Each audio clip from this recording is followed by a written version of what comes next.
Не мога да обичам сина си достатъчно. И това ме ужасява. Това беше признанието на Яна. Детето й беше желано, планирано, но след раждането тя усещаше дистанция. Грижеше се за него, но не чувстваше топлина.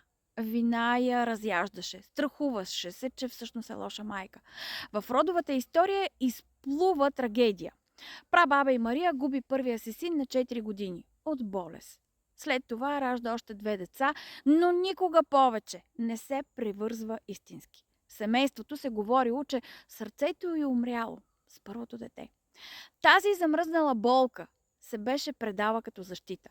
По-добре да не обичаш дълбоко, защото може да загубиш. Яна несъзнателно повтаряше тази трагедия. Не защото не обича детето си, а защото системата й се опитваше да я предпази от стара болка. Понякога липсата на чувство не е липса на любов, а наследен страх от загуба.